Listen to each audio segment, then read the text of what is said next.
அனைவருக்கும் வணக்கம். 2ஆம் ஆண்டு 4ஆம் பருவம் பிஏ, பிஎஸ்சி, பிகாம், பிபிஏ படிக்கும் மாணவர்களுக்கான பகுதி 1 தமிழ் பாடத்தை நம்ம தொடர்ந்து பார்த்துட்ருக்குறோம். அதில் 2ஆவதாக இடம்பெற்றிருக்கும் குறுந்தொகை. அந்த 8 தொகை பாட்டில் நற்றிணைக்கு அடுத்தது நல்ல குறுந்தொகை என்ற அடைமொழியோட 2ஆவதாக இடம்பெற்றிருப்பது குறுந்தொகை. ஏற்கனவே நற்றிணை பற்றின 2 பாட்டு, நற்றிணையில் உங்கள் பாடப்பகுதியில் நற்றிணை பகுதியிலேருந்து 2 பாடல்கள் இருக்குது. அதை ஏற்கனவே காணொலியாக போட்டிருக்கோம். அது இது வரைக்கும் பார்க்காதவங்க அதையும் பார்த்துக்கோங்க. இதில் குறுந்தொகையில் முதல் பாட்டு 5 பாடல்கள் உங்களுக்கு பாடத்தில் இருக்குது. இதில் முதல் பாட்டு குறிஞ்சி நிலத்தை சேர்ந்த ஒரு பாட்டு. ஆசிரியர் கபிலர். அது துறை என்ன அப்படின்னு பார்த்தா, வரைவு நீட்டித்த வழி தலைமகள் தனது ஆற்றாமை தோன்ற தோழிக்கு கூறியது. பொதுவாக குறுந்தொகை பாட்டுனாலே 3 அடியிலிருந்து 6 அடி வரைக்கும் இருக்கும். அதனுடைய சிற்றெல்லை 3 அடி, பேரெல்லை 6 அடி. ரொம்ப சின்ன சின்ன பாடல்களாக தான் இருக்கும். ஆனால் பொருள் ரொம்ப அழகான பொருட்களாக இருக்கும். வரைவுனா திருமணம். திருமணம் செய்யாமல் நீட்டித்து கொண்டே செல்கின்றான். அடுத்த வாரம், அடுத்த மாதம், அடுத்த 6 மாதம் கழிச்சு அப்படின்னு. அதனால் தலைமகளுக்கு ஆற்றி இருக்க முடியவில்லை. ஊரார் வேறு அவளை விட்டுட்டு அவன் பொருள் தேடுவதற்கோ எதுக்கோ பிரிந்து போயிருக்கான். அதனால் அவளால் அதை ஆற்றி இருக்க முடியாமல் தோழிகிட்ட புலம்புறா, தோழிகிட்ட சொல்கிறா. அதுதான் ஆற்றாமை தோன்ற தோழிக்கு கூறியது. அதுதான் துறை. அந்த பாட்டு பாருங்கள். கான மஞ்சை அறையின் முட்டை வெயிலாடு முசுவின் குருளை உருட்டும் குன்ற நாடன் கேண்மை என்றும் நன்றுமன் வாழி தோழி உண்கண் நீரோடு ஒராங்கு தனப்ப உள்ளாது ஆற்றல் வல்லுவோர்க்கே. அது எப்படின்னா, தலைவன் விட்டுட்டு போயிட்டான். தலைவனோடு கொண்டிருக்கின்ற நட்பு ரொம்ப நல்லது தான். அது யாருக்கு நல்லது தெரியுமா?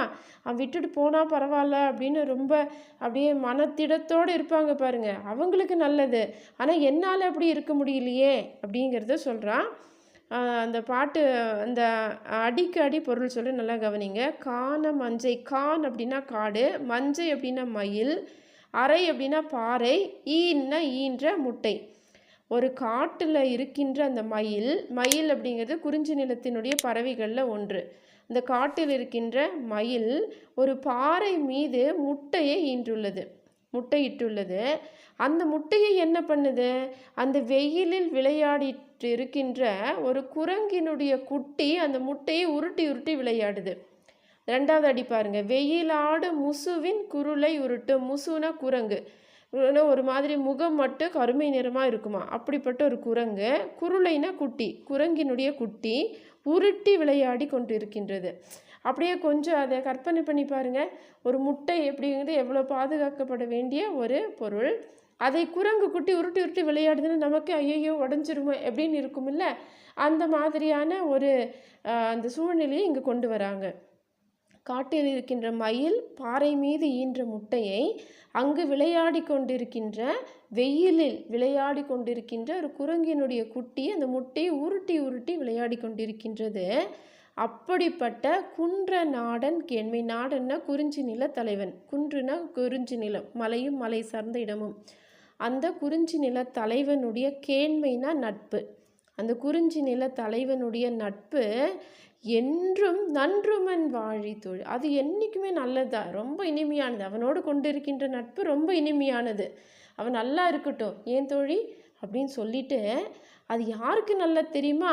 உன் கண் அப்படின்னா மையை உண்ட கண், மை தீட்டப்பட்ட கண் அப்படின்னு சொல்லுவாங்க.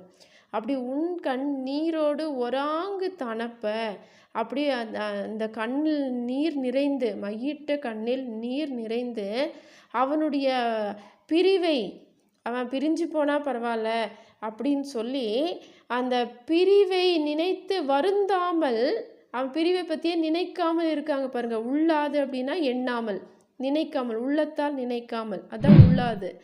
அவன் அதை பற்றி நினைக்காமல் வாழ்கின்ற ஆற்றல் உள்ளவர்களுக்கு அவனுடைய நட்பு நல்லா இருக்கும். இது பாட்டு எப்படின்னா, கொஞ்சம் தலையை சுற்றி மூக்க தொடுற மாதிரி இருக்கும் அந்த கடைசி 2 அடிகள். அதை கொஞ்சம் நல்லா கவனிச்சாதான் புரியும். அவனுடைய அந்த குறிஞ்சி நில தலைவனுடைய நட்பு ரொம்ப இனிமையானது தான். யாருக்கு தெரியுமா? அவன் பிரிஞ்சு போனாலும் பரவாயில்ல, எப்போ வருவானா வரட்டும் அப்படின்னு நினச்சிட்டு இருப்பாங்க பாருங்க. அவனை பற்றியே நினைக்காம அவ எப்போ போனாலும் போகட்டும், வந்தால் வரட்டும் அப்படின்னு நினைப்பார்கள் பாருங்கள். அவங்களுக்கு வேணும்னா அவருடைய நட்பு ரொம்ப இனிமையாக இருக்கும். ஆனால் என்னால் முடியலையே, என்னுடைய மைத்தீட்டப்பட்ட கண் எப்பொழுதும் தண்ணீரை கொட்டி கொண்டே இருக்கின்றது, கண்ணிலிருந்து கண்ணீர் வந்து கொண்டே இருக்கின்றது, என்னால் அதை தாங்கிக் கொள்ள இயலவில்லை. அதனால் அவனுடைய நட்பு அதை அவனுடைய பிரிவை ஆற்றும் அந்த திறன் உள்ளவர்களுக்கு தான் நல்லா இருக்கும். என்னால் அவனுடைய பிரிவை ஆற்றி இருக்க இயலவில்லை அப்படின்னு சொல்லி தோழிகிட்ட தலைவி புலம்புகிறாள், தலைவி கூறுகிறாள். அதுதான் இந்த பாட்டினுடைய பொருள். குறிஞ்சி நில பாட்டு. பொதுவாக குறிஞ்சி பாட்டு அப்படின்னாலே ஆசிரியர் கபிலராக தான் இருப்பார். குறிஞ்சிக்கு கபிலர் என்று கூறுவார்கள். பெரும்பாலும் குறிஞ்சி நில பாடல் அத்தனையும் கபிலர் பாடிய பாடலாக தான் இருக்கும். இந்த பாட்டுக்கான விளக்க உரையை நம்ம அடுத்த காணொளியில் பார்க்கலாம். நன்றி.